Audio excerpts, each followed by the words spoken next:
kita dalam pembelajaran kita akan firman Tuhan. Karena kita melanjutkan studi kita dalam kitab Markus, dan sangat bertepatan dengan anak-anak yang mau di-CD-kan minggu yang akan datang. Tuhan memberikan kita firman-Nya di hari ini untuk kita sama-sama menjawab dan mengevaluasi diri.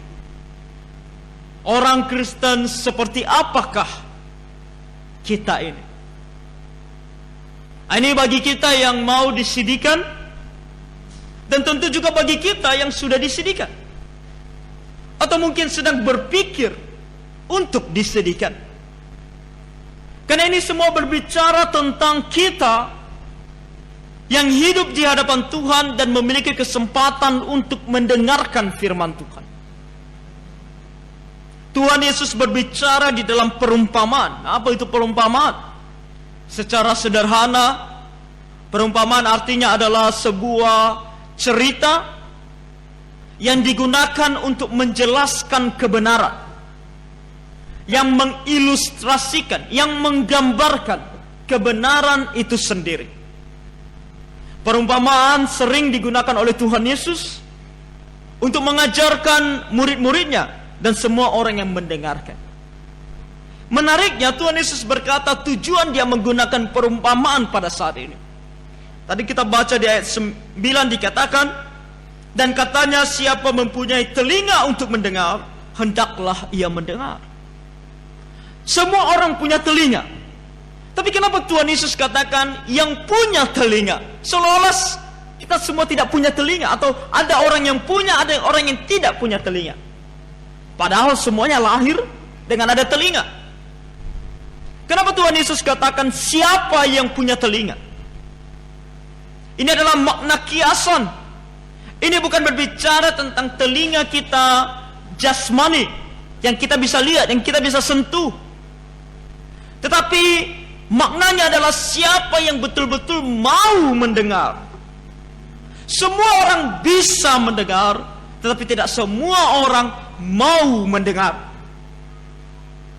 Mendengar, kalau kita membaca kata mendengar di dalam bahasa asli, mendengar bukan hanya sekedar masuk ke telinga. Dalam bahasa aslinya, kata mendengar artinya mendengar untuk taat, mendengar untuk ikut. Ketika di dalam Alkitab dikatakan mendengar firman Tuhan, bukan hanya sekedar masuk ke telinga, kita dengar, tetapi kalau kita bilang aku dengar, artinya kita dengar dan mau taat. Dan di sini katakan Tuhan, siapa mempunyai telinga untuk mendengar? Siapa kita yang mau dengar dan taat? Kitalah yang bisa mendengar. Dan siapa mereka ini? Kalau kita membaca tadi di ayat 10 dikatakan ketika ia sendirian, pengikut-pengikutnya dan ke-12 murid itu menanyakan dia tentang perumpamaan itu. Orang yang mau mendengar bukan hanya sekedar menerimanya dengan telinganya, tetapi mau memprosesnya di dalam pikirannya, mau memahami secara terperinci apa maksud Tuhan. Kebanyakan kita mendengar firman Tuhan, tapi dalam kata-kata yang kita sebut masuk telinga kanan, keluar telinga kiri. Ada lagi yang lebih mengerikan dari situ. Kalau hanya masuk telinga kanan, keluar telinga kiri, setidaknya sudah masuk katanya. Tapi ada orang katanya membal, masuk telinga kanan, tidak sampai masuk ke dalam sudah keluar lagi melalui telinga kanan. Membal sama sekali. Tidak masuk sama sekali firman itu. Tapi orang-orang ini, murid-muridnya, ke-12 muridnya, dan orang-orang lain yang bersama-sama dengan dia, mau mengerti. Dikatakan ketika dia sedang sendirian, artinya setelah dia mengajar perumpamaan itu, dia pergi, orang-orang ini terus mengikut dia. Dan mereka mau tahu apa maknanya. Dan sebelum Tuhan Yesus beritahukan apa maknanya, dia menyampaikan satu fakta yang harus betul-betul kita perhatikan. Di sini dikatakan di ayat 11, jawabnya, kepadamu telah diberikan rahasia kerajaan Allah, tetapi kepada orang-orang luar segala sesuatu disampaikan dalam perumpamaan, supaya sekalipun melihat mereka tidak menangkap, sekalipun mendengar mereka tidak mengerti, supaya mereka jangan berbalik dan mendapat ampun. Apa yang dimaksudkan oleh Tuhan? Apakah dia favoritisme? Kadang kita berbicara tentang favoritisme. Ada orang tertentu yang dia favoritkan, ada orang tertentu yang dia tidak suka, dia tidak favoritkan. Sehingga dia bilang bahwa yang aku favoritkan aku mau beritahu, yang tidak aku favoritkan aku tidak mau beritahu. Di sini dia sebut sebagai kepadamu telah diberikan rahasia kerajaan Allah, tetapi kepada orang-orang luar. Siapa orang-orang luar? Siapa kamu yang dia maksudkan di sini? Kamu yang dimaksudkan di sini adalah mereka yang mau mendengar firman Tuhan. Tetapi mereka orang-orang luar. Siapa orang-orang luar? Mereka yang tidak mau mendengar firman Tuhan. Mereka yang mengeraskan hatinya. Dan lebih lagi ketika nanti kita akan melihat perumpamaan Tuhan Yesus, dijelaskan di sana siapa orang-orang luar dan siapa mereka yang akan mendapatkan pengetahuan daripada Tuhan. Tetapi lihat bahayanya. Kalau kamu adalah orang-orang luar, dikatakan apa di ayat 12 tadi, supaya sekalipun mereka melihat mereka tidak menanggap. Kalau kita orang-orang luar, kita melihat pun kita tidak akan menanggap. Ketika Tuhan Yesus hidup dalam dunia, dia melakukan begitu banyak mujizat. Orang buta melihat, orang tuli mendengar, bahkan yang mati sudah 4 hari dalam kuburan bangkit, Lazarus. Tapi mereka lihat, tapi tidak mau percaya. 5.000 orang laki-laki, baru laki-lakinya, belum perempuannya, belum anak-anaknya, makan dari makanan yang diberkati oleh Tuhan, 5 roti dan 2 ikan. Mereka melihat mujizat ini, mereka bahkan memakan makanan tersebut. Tapi ketika Tuhan Yesus bilang apa? Percaya kepada aku adalah Tuhan, mereka tidak mau percaya. Melihat tetapi tidak menangkap. Mendengar, tidak mau mengerti, tidak bisa mengerti, supaya mereka jangan berbalik dan mendapat ampun. Ini adalah kondisi di mana Tuhan bilang cukup, sudah cukup. Tuhan sampaikan, Tuhan katakan, Tuhan ucapkan, Tuhan ajarkan, Tuhan tunjukkan, tapi tetap mengeraskan hati, tidak mau percaya, tidak mau ikut. Sudah, Tuhan katakan biarkan saja kamu untuk dihukum. Kita jangan sampai ke kondisi ini. Dari kecil, khususnya kita suku Batak, suku Nias, setidaknya itu yang ada di sini. Rata-rata dari kecil sudah di gereja. Dari kecil sudah ikut sekolah minggu. Sudah mendengar tentang Tuhan Yesus. Sudah mendengar apa yang namanya taat kepada Tuhan Yesus. Sudah mendengar namanya beribadah kepada Tuhan Yesus. Hidup berkenan kepada Tuhan Yesus. Apa yang sudah kita lakukan? Apakah kita masih mengeraskan hati? Dan berkata, aku tidak mau percaya kepada Tuhan. Aku tidak mau taat kepada Tuhan. Hati-hati.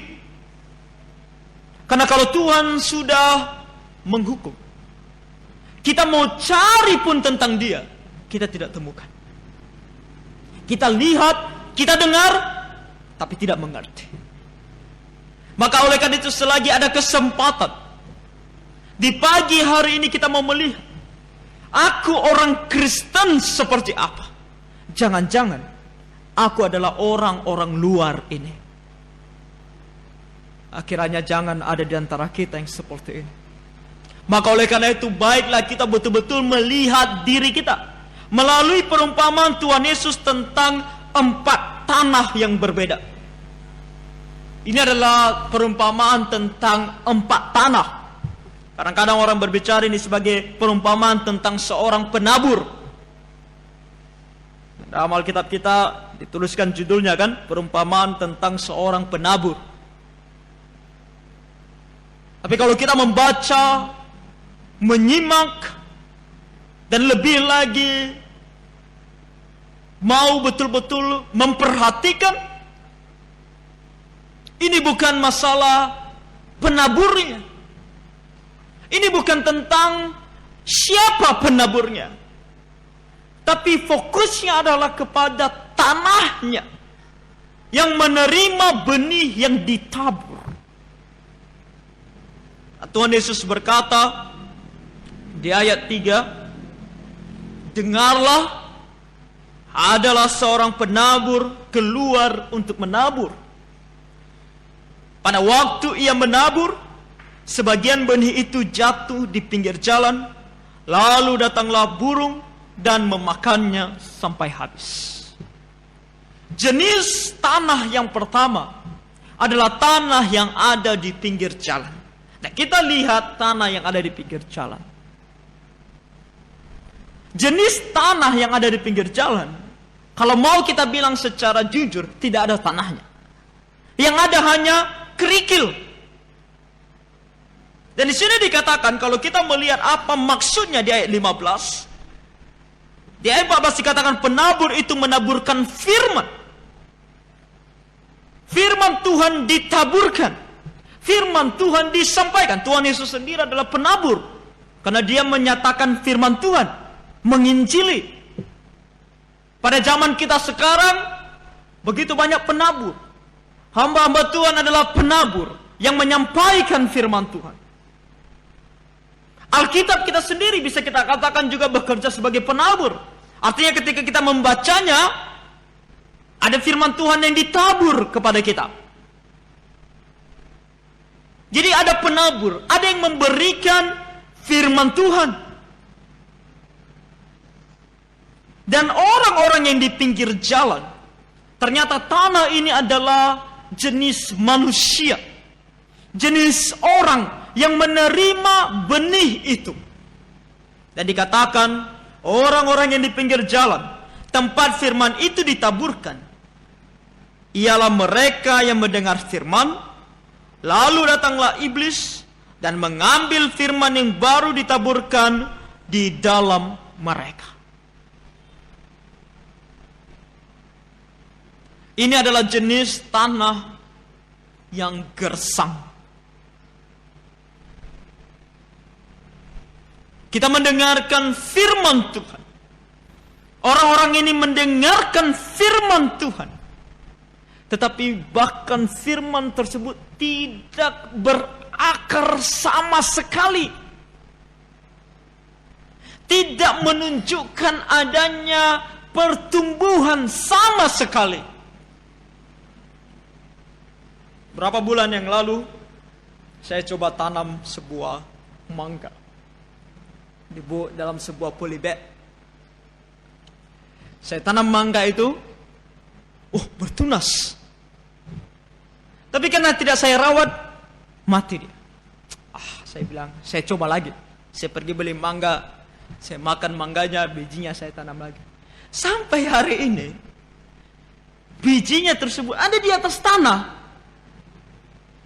Kali ini agak saya sedikit rajin lah menyiram dia, kecuali hujan. Tapi tidak menunjukkan tanda-tanda ada tunasnya. Dia di situ aja, diam di situ tanpa ada perubahan sama sekali. Dan lama-lama dia menjadi busuk.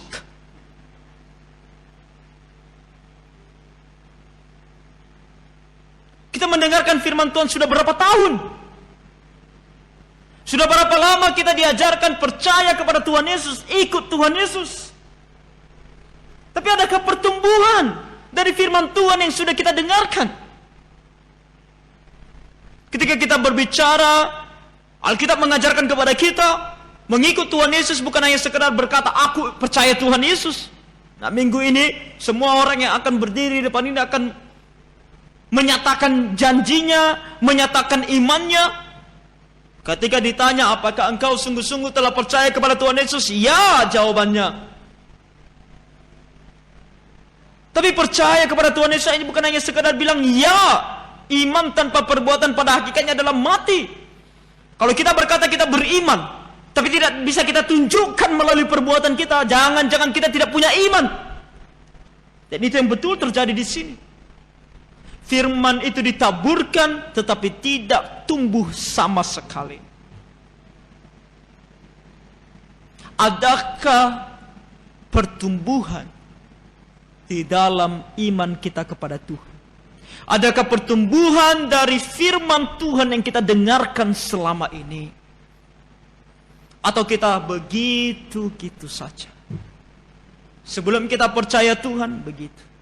Setelah kita bilang kita percaya Tuhan, begitu juga. Hidup kita begitu-gitu saja tanpa ada perubahan di dalam kerohanian kita. Jangan sampai kita seperti ini. Dan tanah yang kedua, dikatakan di ayat yang ke-5, sebagian jatuh di tanah yang berbatu-batu, yang tidak banyak tanahnya. Lalu benih itu pun segera tumbuh karena tanahnya tipis. Tetapi sesudah matahari terbit, layulah ia dan menjadi kering karena tidak berakar. Nah, kalau yang satu ini, jenis tanahnya ada sedikit tanah, tapi ada batu-batunya. Maknanya apa? Kita lihat di ayat ke-16. Demikian juga yang ditaburkan di tanah yang berbatu-batu, ialah orang-orang yang mendengar firman itu dan segera menerimanya dengan gembira. Kalau yang pertama, kita bisa bilang mereka kemungkinan besar tidak ada di antara kita. Karena biasanya yang pertama ini adalah kaum ateis, kaum agnostik. Kaum ateis dengar ada Tuhan, dia bilang tidak ada Tuhan. Agnostik bilang Tuhan bisa kita tahu, agnostik bilang, oh aku tidak bisa tahu Tuhan. Tuhan memang ada tapi kita tidak tahu siapa dia. Padahal Alkitab sudah jelas-jelas bilang dia ada. Kita bisa tahu siapa dia. Namanya adalah Tuhan Yesus Kristus. Tapi mereka bilang, oh aku tidak tahu siapa dia. Agnostik. Oh kita masih bilang kita orang Kristen. Kita bukan ateis. Kita bukan agnostik. Beberapa bagian firman Tuhan kita percaya. Tetapi di sini dikatakan apa? Mereka ketika mendengarkan firman, mereka terima dengan gembira. Oh ada firman Tuhan. Injil dinyatakan Tuhan Yesus adalah juru selamat dunia. Aku percaya. Betapa aku bersyukur Tuhan Yesus adalah Tuhan dan juru selamat dunia. Dia sudah menghapuskan segala dosaku. Diterima. Aku mau percaya kepada Tuhan Yesus. Di ayat 17. Tapi mereka tidak berakar dan tahan sebentar saja. Apabila kemudian datang penindasan atau penganiayaan karena firman itu, mereka segera murtad. Mengaku percaya kepada Tuhan Yesus, tapi ketika di luar sana mereka dianiaya karena mereka percaya kepada Tuhan Yesus, mereka murtad. Mereka takut. Ini adalah model orang-orang Kristen yang kalau di gereja bilang aku percaya kepada Tuhan, tapi kalau di luar sana tidak mau menyatakan dirinya orang Kristen. Ini adalah model orang Kristen yang malu mengatakan aku ini orang Kristen. Malu untuk bersaksi. Mengaku Kristen. Mengaku menerima firman Tuhan. Tapi firman itu tidak bertahan. Ketika ancamannya adalah, jangankan dibilang hukuman mati, dicemoohkan saja, diejek saja, dikatakan sok alim saja, kita sudah ciut. Kita sudah takut. Kita sudah tidak mau mengatakan kita orang Kristen. penganiayaan yang kita alami zaman sekarang, pertama kita patut bersyukur tidak seperti apa yang dialami orang Kristen di gereja mula-mula. Orang Kristen di gereja mula-mula mendapatkan penganiayaan yang kalau kita mau ukur begitu mengerikan. Ada satu buku yang berjudul The Foxes of Martyrs. Buku ini mengisahkan, menceritakan para martir yang mati karena iman mereka. Dan buku ini bukan hanya menceritakan siapa mereka, tapi menceritakan apa yang mereka alami. Begitu mengerikan. Ada yang dibakar hidup-hidup. Bahkan ada istilah yang disebut orang Kristen bisa menjadi lampu jalan. Artinya malam-malam mereka akan dibakar di pinggir jalan. Itulah yang menerangi jalan orang Kristen yang sedang dibakar hidup-hidup. Diberikan jadi makanan binatang buas, dipertontonkan.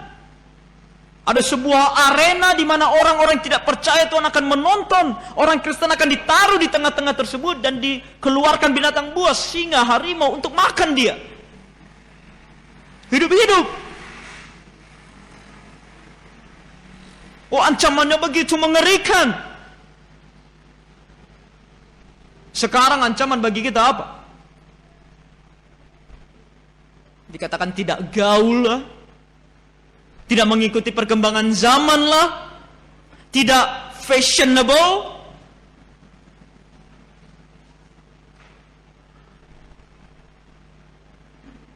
Sekarang ibu-ibu mau menjadi ibu-ibu gaul.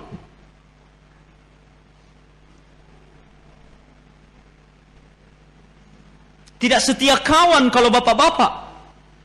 Ini kita sampai bapak-bapak pun masih, kalau kurang bergaul dengan teman-teman kita kan, masih dianggap kurang setia kawan kan.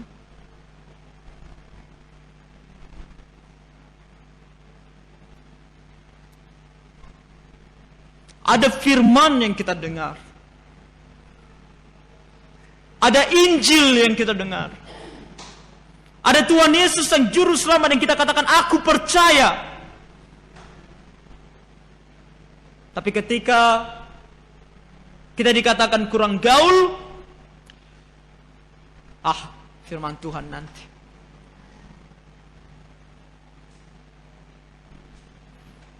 Ada firman Tuhan yang mengatakan kepada kita untuk menjaga pakaian kita sopan, tertutup, menunjukkan rasa kudus kita. Bahwa kita ini orang Kristen. Tapi penganiayaan dunia mengatakan, oh itu terlalu kaku. Tidak mengikuti perkembangan zaman, kuno. Karena kita tidak mau diejek. Kita bilang oke. Mulai menggunakan pakaian-pakaian yang kurang bahan. Firman itu ada. Sudah kita dengar, sudah bahkan masuk, tapi tidak bertahan. Penganiayaan membuat kita tidak bisa menjadi orang Kristen yang benar-benar Kristen. Oh, mungkin yang satu ini kita bilang kita masih bisa bertahan karena penganiayaan yang kita alami tidak begitu sulit. Di sosial media kita masih bisa kok menyaringkan firman Tuhan. Mungkin kalau diejek, dibilang so alim, kita bilang, oke, aku masih bisa bertahan. Tapi lihat yang ketiga. Dikatakan di ayat yang ke-7. Sebagian lagi jatuh di tengah semak duri. Lalu makin besarlah semak itu dan menghimpitnya sampai mati. Sehingga ia tidak berbuah. Ada jenis tanah yang ketiga. Yaitu mereka mendengarkan firman Tuhan. Oh, kali ini bukan hanya sedikit saja bertunas, tapi berakar dan bertumbuh. Tetapi seiring berjalannya waktu, ada semak-semak. Dan dijelaskan kepada kita di ayatnya yang ke-17, 18. Dan yang lain ialah yang ditaburkan di tengah semak duri. Itulah yang mendengar firman itu. Mereka mendengar, mereka terima, mereka mau taat. Lalu kekhawatiran dunia ini dan tipu daya, kekayaan dan keinginan-keinginan akan hal yang lain masuklah menghimpit firman itu sehingga tidak berbuah.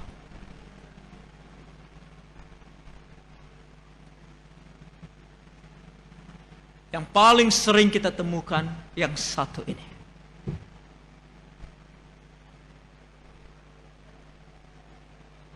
Dari kecil, sekolah minggu. Remaja, persekutuan remaja. Pemuda bahkan, persekutuan pemuda. Kelas katekisasi ikut. Disidikan, ikut disidikan. Tapi setelah itu, hilang. Bukan hanya hilang, bukan hanya tidak beribadah, murtad. Apa yang terjadi? Dunia menarik dia. Dia mau ditarik oleh dunia.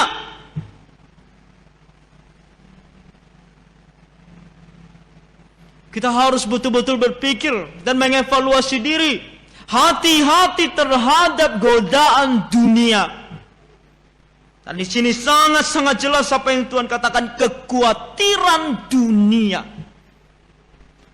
Segala kekhawatiran yang bisa kita jadikan kekhawatiran yang ada dalam dunia ini. Apa itu? Makanan, pakaian, tempat tinggal. Kalau dikatakan kekhawatiran dunia, ini bahkan sampai kepada hal yang sangat-sangat basic yang kita butuhkan sehari-hari. Makanan, minuman, pakaian, dan tempat tinggal. Itu kan kebutuhan pokok kita. Dan ini pun katanya gara-gara kekhawatiran ini kita tinggalkan Tuhan. Jangan kita dulu berbicara tentang aku mau menjadi orang kaya. Bahkan untuk makanan sehari-hari pun, kalau itu sudah membuat kita tergoda dan tidak bisa mengikut Tuhan, berarti kita kaum yang satu ini. Kita tanah yang seperti ini. Dan itu hanya tinggal menunggu waktu kapan kita akan murtad terhadap Tuhan. Maka hati-hati. Kita sebagai orang tua, bagaimana kita mendidik anak kita?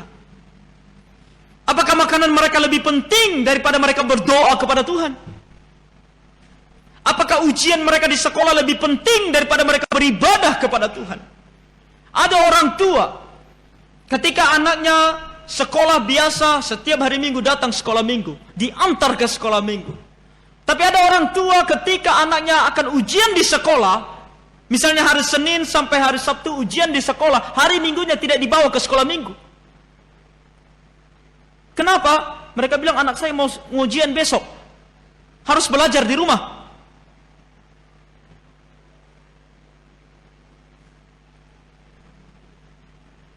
Mereka akan seperti ini. Kekhawatiran dunia. Nilai tinggi lebih penting daripada anak itu datang ke gereja dan mendengarkan Injil daripada Tuhan. Kekhawatiran dunia. Kita orang tua sibuk bekerja. Tapi adakah kita mengatur waktu?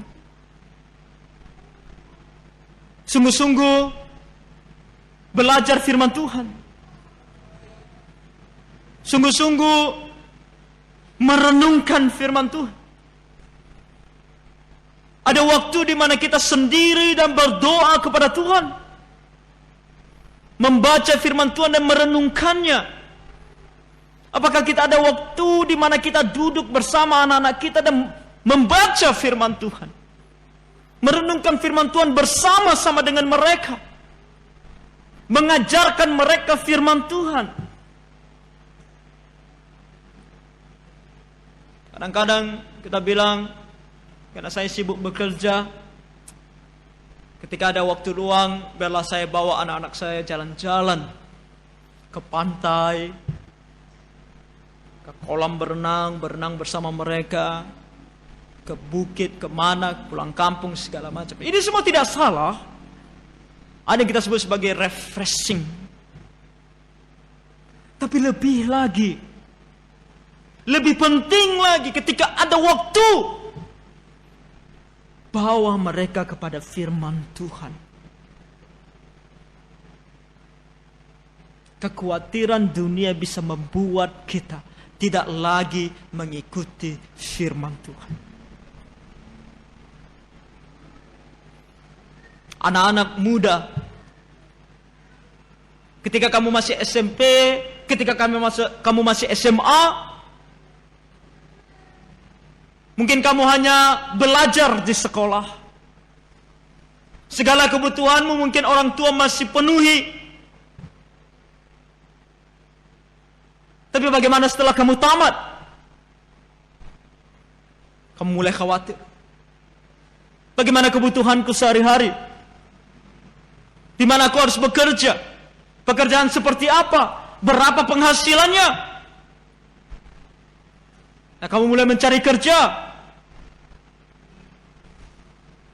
Kerja apa yang kamu mau kerjakan? Ketika ada tawaran, bekerja di sini, gajinya lebih besar, lebih baik, tapi hari Minggu tidak bisa beribadah kepada Tuhan. Apa yang akan kamu lakukan?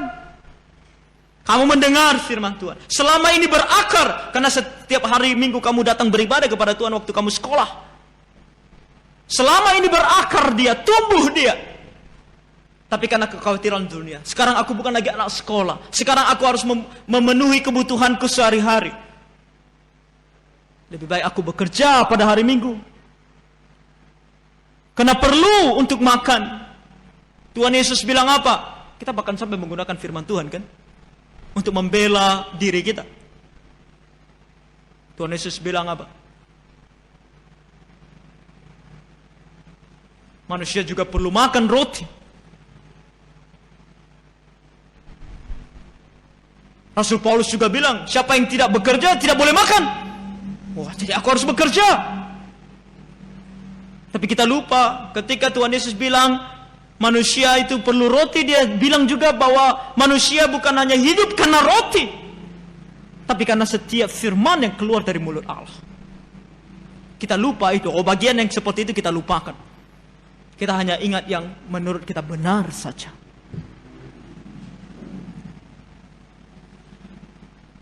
Apa yang akan terjadi dengan kita, khususnya lebih-lebih lagi anak-anak yang mau disidikan. Apa yang akan terjadi dengan kamu? Karena di sini kekhawatiran dunia bukan hanya masalah yang basic, tapi juga kekayaan dan keinginan-keinginan akan hal yang lain. Banyak anak muda tinggalkan Tuhan karena apa? Karena mau suami, karena mau istri, karena mau menikah. Dari kecil di gereja, sampai pemuda di gereja waktu masih single,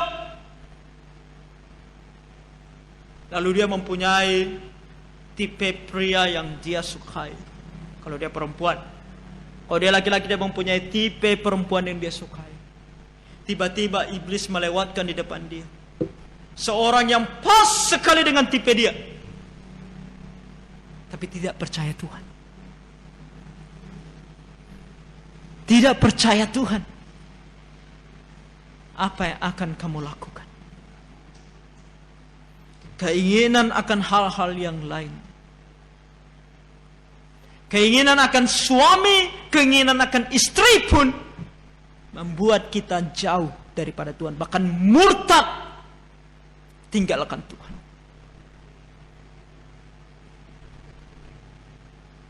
Kita orang tua juga sama. Banyak keinginan-keinginan kita yang lain. Keinginan kita mau punya anak. Banyak orang tidak bisa punya anak. Pasangan suami istri tidak bisa punya anak. Bukannya berdoa kepada Tuhan. Alkitab mencatat seperti Hana. Berdoa kepada Tuhan dengan sungguh-sungguh, Tuhan tolong berikan aku anak, Tuhan berikan aku anak, Tuhan berikan aku anak. Sampai dia Tuhan berkati dan diberikan anak. Tapi orang Kristen, mengaku Kristen, mendengar tentang cerita ini, belajar firman Tuhan. Tuhan adalah Allah yang maha kuasa. Tapi ketika dia tidak bisa melahirkan, atau tidak bisa punya anak, pergi kepada dukun.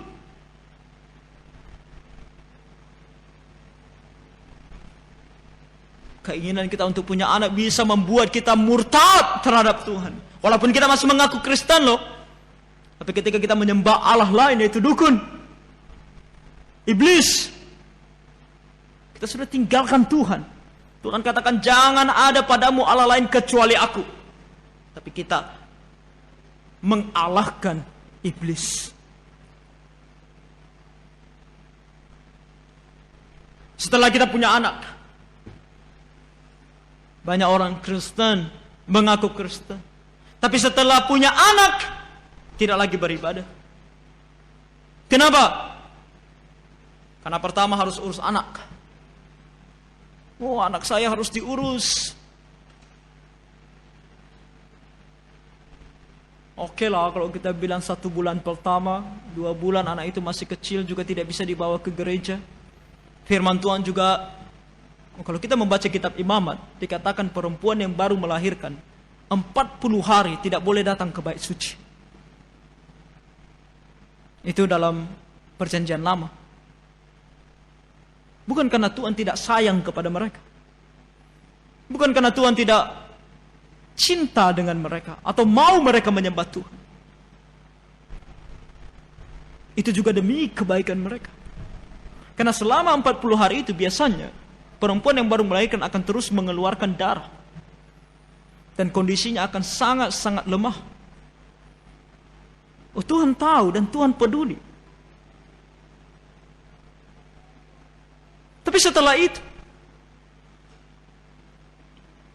masih terus beralasan.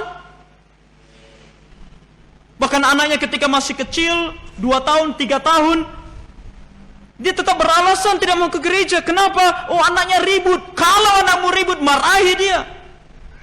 Disiplinkan dia. Supaya dia tidak ribut di gereja.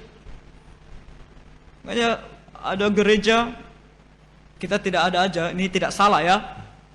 Yaitu membangun ruangan yang disebut sebagai cry room. Ruangan untuk menangis. Anak-anak yang tidak mau diam, bawa di sana. Tapi tetap ikut beribadah.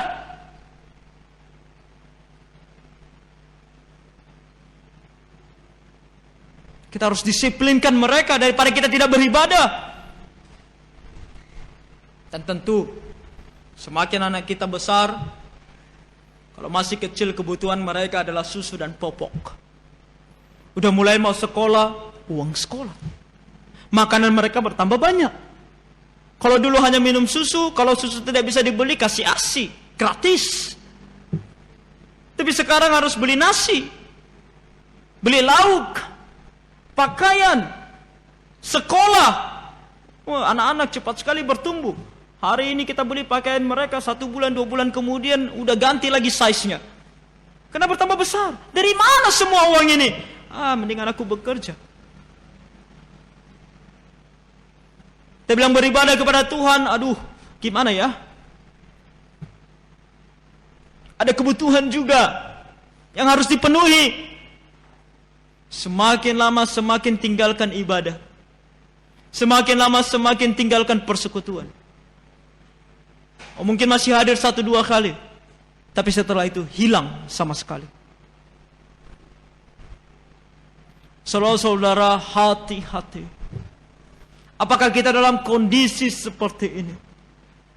Nah, hal ini Tuhan tidak katakan bahwa ini hanya terjadi kepada orang yang tidak percaya Tuhan.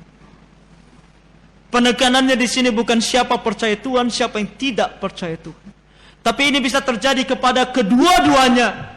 Kita mungkin sudah sungguh-sungguh percaya kepada Tuhan, tapi saat ini kondisi hati kita seperti tanah yang satu ini. Maka kita harus bertobat. Kita harus bertobat. Karena kita harus menjadi jenis tanah yang keempat. Di sini dikatakan ayat ke-8, dan sebagian jatuh di tanah yang baik, ia tumbuh dengan suburnya dan berbuah. Hasilnya ada yang 30 kali lipat, ada yang 60 kali lipat, ada yang 100 kali lipat. Dijelaskan kepada kita di ayat 20, dan akhirnya yang ditaburkan di tanah yang baik ialah orang yang mendengar dan menyambut firman itu lalu berbuah. Dan yang 30 kali lipat, ada yang 60 kali lipat, dan ada yang 100 kali lipat. Berapa kali lipat tidak penting. Yang penting berbuah. Berbuah. Kita mendengar firman Tuhan harus berbuah. Kalau Tuhan katakan kepada kita harus lebih rajin beribadah, kita harus lebih rajin beribadah. Berbuah, itu namanya berbuah. Kalau Tuhan katakan kepada kita, kita harus bersaksi, kita harus lebih lagi bersaksi. Itu namanya berbuah. Kalau firman Tuhan katakan kepada kita, tinggalkan keinginan dunia, kita harus lebih lagi tinggalkan keinginan dunia. Itu namanya berbuah.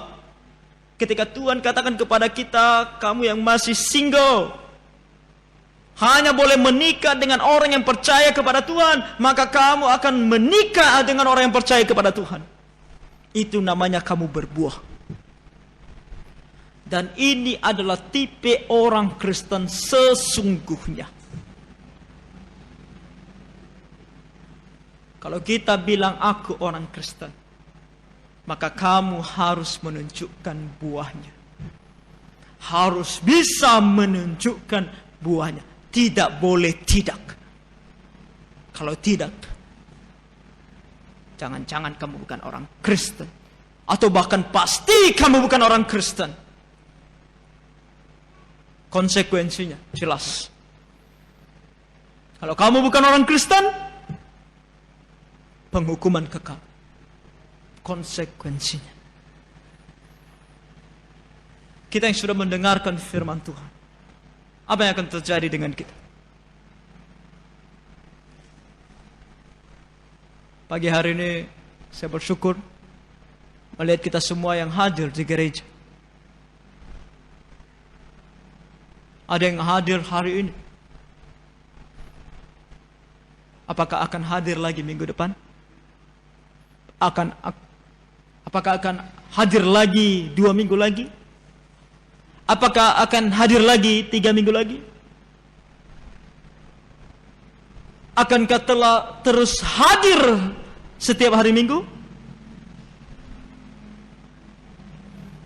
Atau hanya sampai di sini saja? Kita mendengarkan firman Tuhan, tidak berakar, diambil oleh iblis. Kalau diambil oleh iblis berarti minggu depan tidak datang. Saya tidak menghakimi ya, minggu depan kita lihat siapa yang tidak datang karena dia contohnya sakit, terus kita bilang, itu udah diambil setan firman Tuhan. Bukan ya. Lihat diri kita. Kalaupun kita tidak hadir karena apa? Kalau hanya karena keinginan dunia, kalau hanya karena kekhawatiran dunia, kita bukan tanah yang baik. Firman Tuhan yang katakan, bukan saya. Maka kita harus pastikan, bukan karena kekhawatiran dunia, tapi karena betul-betul kehendak Tuhan. Ya, ada orang memang kehendak Tuhan bagi dia untuk tidak bisa beribadah di gereja setiap hari Minggu. Karena Tuhan contohnya mengizinkan dia terkena stroke, harus di rumah sakit 24 jam setiap harinya. Tentu dia tidak bisa datang ke gereja, dia tidak bisa hadir di gereja. Maka kita harus pastikan, kita orang Kristen seperti apa. Jadi tentu kembali penekanannya kepada anak-anak muda yang akan disidikan, yang akan diteguhkan imannya, yang akan dibaptis minggu yang akan datang. Dan juga kepada setiap kita yang mengaku diri Kristen, yang pernah mendengarkan firman Tuhan. Setiap firman Tuhan yang kita dengarkan, mari kita pastikan ada buahnya dan terus berbuah. Mari kiranya Tuhan menolong kita semua. Mari kita berdoa.